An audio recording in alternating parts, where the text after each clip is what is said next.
In this video, you learn how to play St James Infirmary on guitar. I'm going to take you through an arrangement that uses chord fills or rhythm fills between the chord changes of the progression. It's going to use some chord extensions and substitutions, as well as some open string runs for a very cool sound. Hi, this is Simon Candy from Acoustic Guitar Lessons Online.net, and in today's video, I'm going to take you through a really cool arrangement of a tune called St James Infirmary.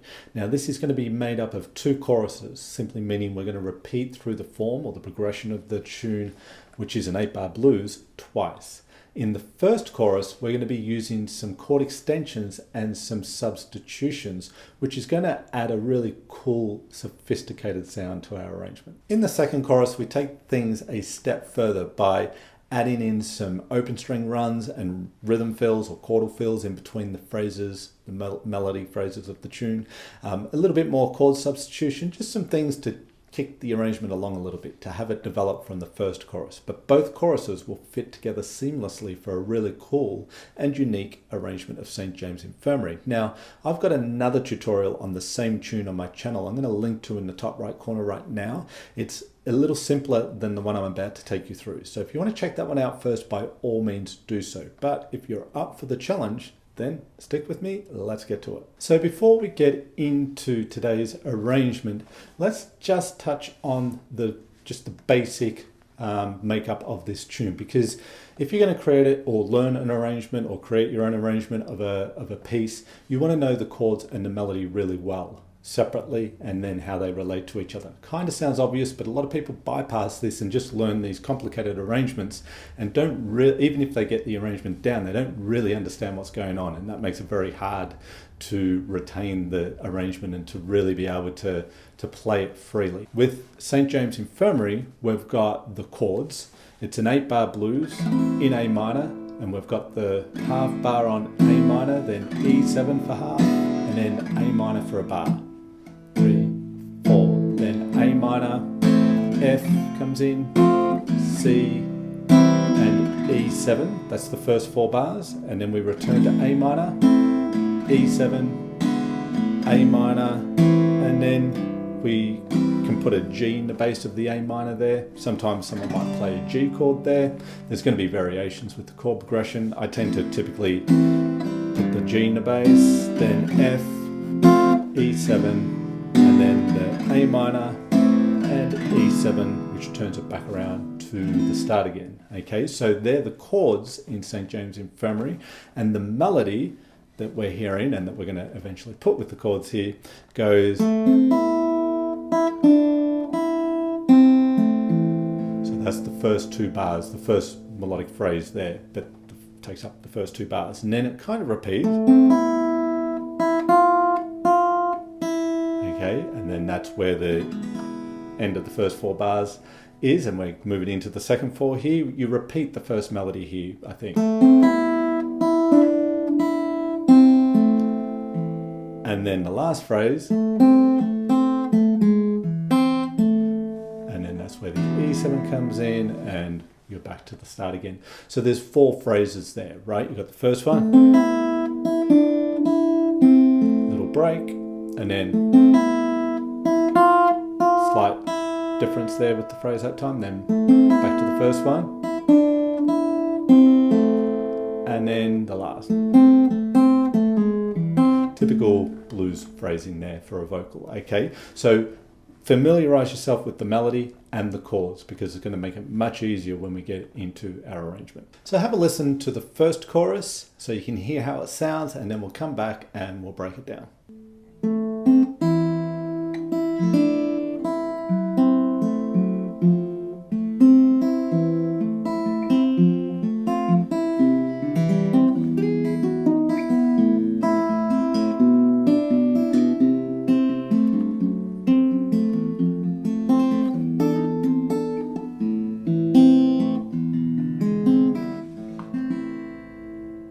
So in the first chorus, I begin with some kind of chord substitution here. So we had the basic breakdown of the tune before we got into the first chorus here. You want to know the basic chords and the melody, because if we do anything different, we want to compare it back and see what has happened. And you want to just know the chords and the melody really well if you're going to put them together into an arrangement. But here with this arrangement, I start with the A minor, and then I use what in this context would be an A minor with an F in the bass, and then an A minor with an F sharp in the bass, and then the A minor with the F in the bass. So this little thing of bass movement while we're playing the melody. We've got bass movement in the chords, right? So if I just isolate the chords there, it's A minor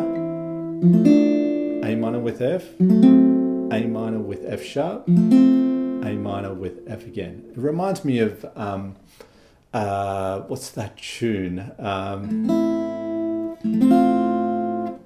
Except just put it in the top voice in. Scarborough Fair, that's what I'm thinking of. Simon and Garfunkel got there. Okay, so that sort of starts with this movement, or at least an arrangement I had done of it many years ago, it just comes to me now. It's doing the same thing, but it's putting that voicing in the top of the chord, whereas here we're putting it, we're putting it in the base of the chord, which fills out the first two bars of our arrangement here, and the melody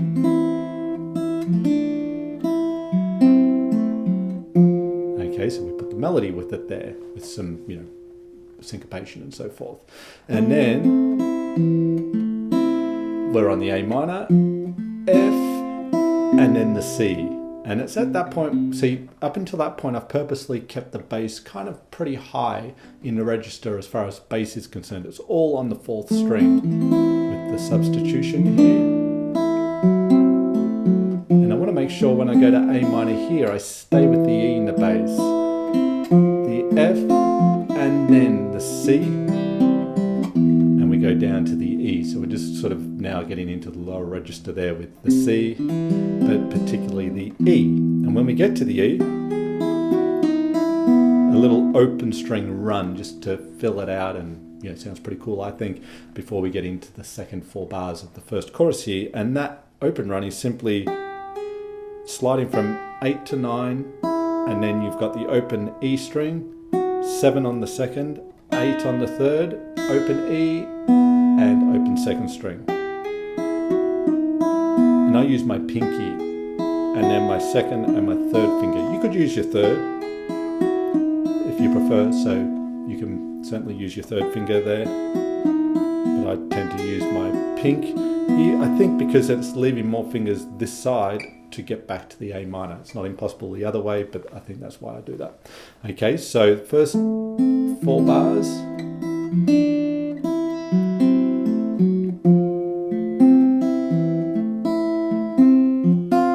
C and the E7, right? Then as we get into the second 4 bars, of the first 8 here, a little bit more substitution here. Now, instead of playing, the F sharp in the bass, or what originally sort of happens on the very basic form of this tune, which is just really A minor and E7. Well, let me just look at the chords here first. I'm playing A minor, B7 instead of the E7 there. And then I'm playing what I would call an A minor with a C in the bass in this context, and then a D7. So a little bit different chord movement there. Originally, you're going the A minor, E minor, E7, A minor to G in the bass. That's what's originally happening in the tune. A minor, E7, A minor, G in the bass. But what I'm doing here is A minor, B7, A minor with C, D with F sharp. So getting into chord substitution is way beyond the scope of this video, but it's just variation. We're varying the chords like we can vary the melody. It's not just throwing anything in there. There's certain reasons why these things work, but it sounds really cool, right? And when I put the melody in there,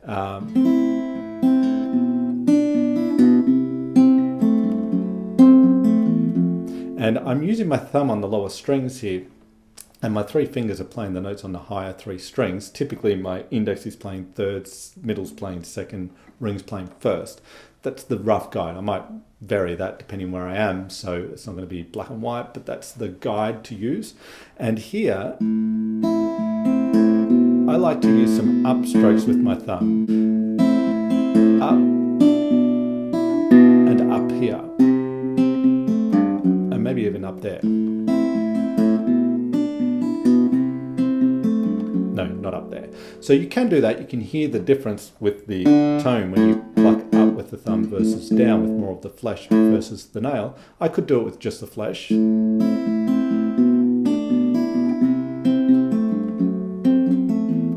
just the down strum, so with the thumb, down pluck, down pick. So you don't have to do the up, but just making that observation there. And I'm using my thumb in the bass there as well. You could, when you get to that A minor with the C, you could use your second finger there. There is a way around that. You could use your second finger for the bass and then come into the bar chord here when it gets to F. I use my thumb. It's more efficient. It feels better for me to do that. It's not as much movement with my fingers. I understand that's not comfortable for a lot of people or your thing necessarily, so there is ways around that, but that's what I'm doing there. So we've got this substitution, and then we get to F, and little chordal fill there. I really like chordal fills in between melody phrases, and that's what we're doing here. At this point, when we get to F, melody's pretty much finished. Well, it's actually melody there, but I'm just putting a little fill in there. It's at that part of the tune, when I've seen lots of different arrangements, people always do different things at that point in the tune. It's quite a bluesy tune. I'm pulling out a bluesy note there in the fill, and then A minor and E7 augmented.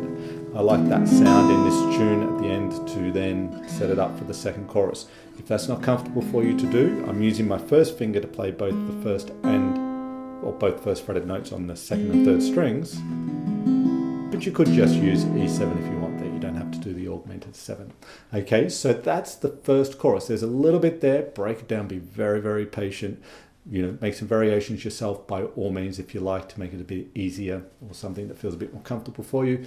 But have a look at that, and now we'll get into the second chorus. So the second chorus has the tune or the arrangement here developed through variations to the melody and some more chord substitution, etc. So have a listen to it so you can hear how it sounds overall, and then we'll come back and we'll break it down.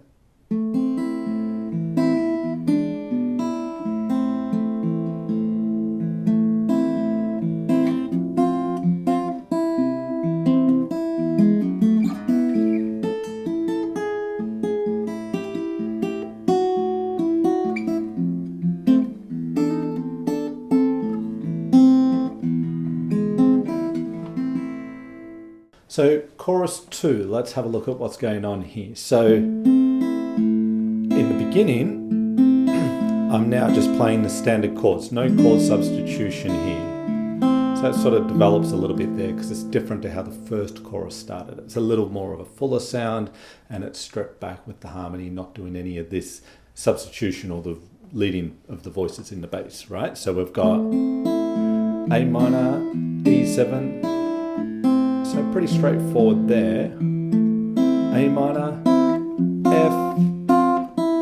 So up until that point, it's pretty, pretty straight. Okay. When you get to the F in the third bar there, you can bar it if you want, rather than use your thumb. I use my thumb for a lot of chord melody stuff because it frees up fingers. But you can use a full bar F there, or you might want to just use the little half F, sort of the 4-string version of the F. Either one of those options would be fine. Okay, so we've got the first bar, or the first phrase, and then into the F, now the C. Now this is sort of a little fill between the vocal phrase before we get into the second 4 bars of this chorus. So we're just filling out C, no real melody there, and then here's a little common little climb up because I'm getting to the A minor. So it's very common on an E to an A minor to do this little walk up in the bass. All I'm really doing is playing the E, the F sharp, the G sharp, which are diatonic tones for the key we're in, well, yeah, they are. Well, for the chord of E7, F sharp, G leads nicely to the A minor chord. And I'm adding some notes on the 3rd string, and on this G sharp bass note, I'm adding in the B and the high E. Okay, so from C chord in the last or in the 4th bar.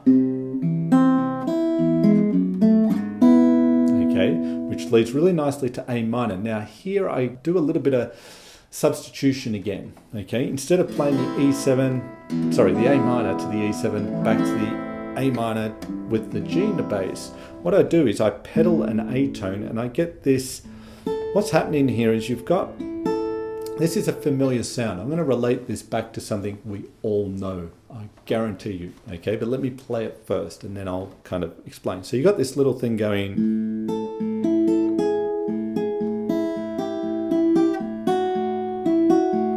Okay, something like that, a little bit of syncopation going on there.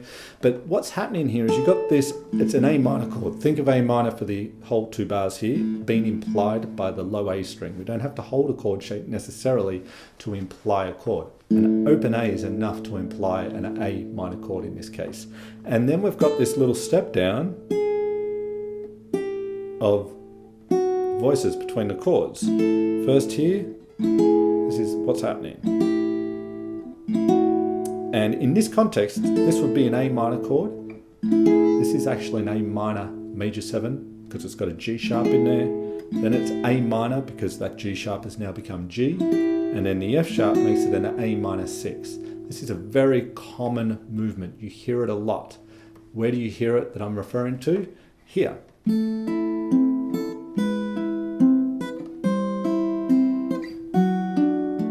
Right?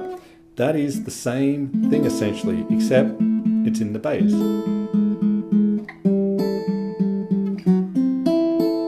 Okay, here we've got it higher up. And we're not playing Stairway to Heaven, so we're not putting the other things around it, but it's exactly the same movement. So that's what's happening now. We're just filling out A minor, kind of like similar approach to, or the concept that we did at the beginning of the first chorus where we had these. About the voice leading, and there we've got a nice little smooth chromatic movement in the bass. Well, here we've got chromatic movement too, it's just higher up in the chord. Okay, and then I just put the open A string to imply the A minor chord, and then just some syncopation, and then into the F, and another little chordal fill. Okay, slightly different than the first one. So this little blues thing again, keeping your pinky planted down there, okay?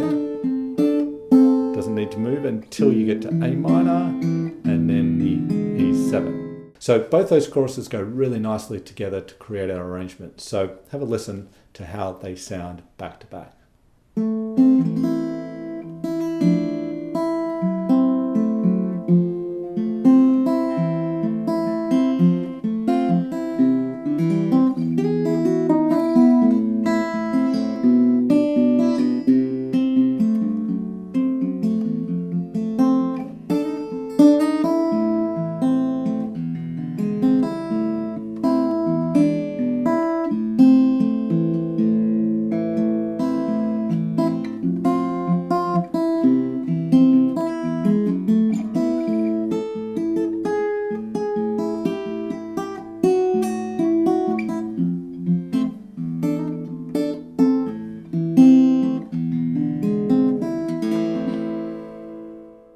If you like this lesson, then you'll love this free ebook audio I've created for you called How to Play the Chords and Melody of a Tune at the Same Time on One Guitar in 5 Easy Steps. In this ebook, you learn a number of ways to create your own chord melody arrangements on guitar step by step, including the importance of the key you choose when arranging a tune.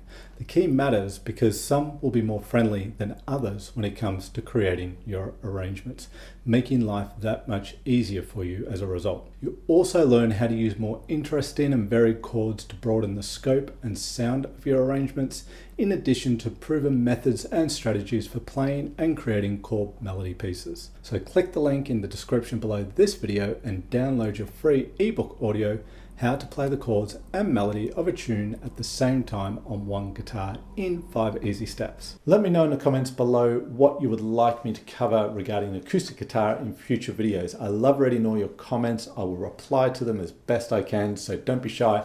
Drop us a line below. If you like this video, then hit that like button, and if you haven't already, subscribe to the channel, and of course hit the all-important notification bell button so YouTube will tell you when I've released a new video. This is Simon Candy from acousticguitarlessonsonline.net. As always, thank you for being here. I really appreciate your time, and I look forward to seeing you in the next video.